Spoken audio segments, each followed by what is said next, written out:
Yay! What I do want to talk about today, I've ill-timed this a little bit. I've sort of missed all the heatwave phase, it's a bit niche, yeah, sorry, that was going on in England, and then because it went away and now it's like back for a day, and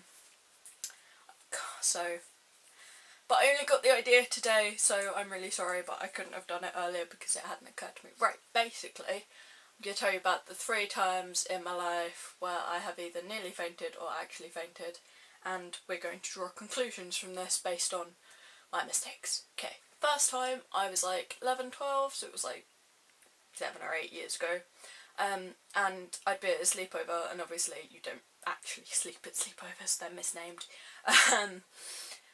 and then I had to get up without breakfast and was frog marched with my sister to do this thing that she had to do, and I was just standing around waiting for her to be done, and when you're gonna faint, if you haven't, like, you get this haze across your eyes, like you feel lightheaded first, and then right before you get this haze across your eyes, and for me it's always like this weird grainy colour. So I told her and they sat me down and got me some water. I was fine. The second time was literally just last year, and it was quite a hot day, but not like 30 degrees Celsius like it has been lately here. I was quite busy trying, and I was with my then boyfriend going like on the train to go home, and I was holding on to his like hoodie to help myself up, and I had a big bag on my back, and I felt really lightheaded and my eyes started doing the thing. I clearly remember saying, I think I'm going to faint.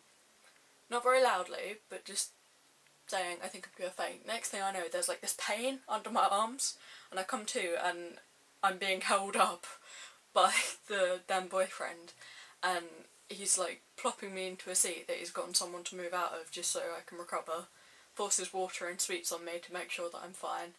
I had had breakfast, hadn't had much to drink, had had enough sleep. Yeah. He swears blind that I didn't say I was going to faint, but I clearly remember saying it. And the last time was today, and it was over 30 degrees, and I was out and I was going to go and walk where the dogs let walk. Got to my friend's flat and was like, okay, I feel a bit faint. Sat down, felt a bit better, and was like, okay, I'm going to at least try and walk in. And if I feel faint again, then I'm going to take him back, because if I faint while I'm out with him, I'm going to fall over and I'm going to hit the ground, and he's going to run off and might get hit by a car, so that's just not acceptable. So I started feeling a bit lightheaded again while we were out. We had been out long enough to do his business, don't worry. And then we went back, and literally as I got into her flat, my eyes did the weird vision thing again, and I felt the keys slip out from under my hat, like out of my hand, and the next thing I knew I was on the floor and the dog was just like climbing all over me, and I was like, okay, go drink plenty of water.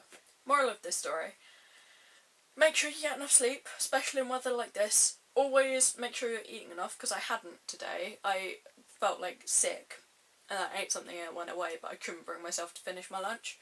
And seriously, drink plenty, otherwise you'll end up like me on the floor somewhere. And always, if there's someone with you, always tell them if you think you're going to faint, because that way, if you do, you won't hit the floor. Okay, cool. I will have another video in the next couple of weeks. I have a plan for it, so I'm actually going to be filming it this weekend, but I can't say for certain when it's going up. Okay, and then after that, I don't know. I might like give you a little update once I've got my results. I might not. I'm rambling now. I'm going to shut up. I'll see you soon.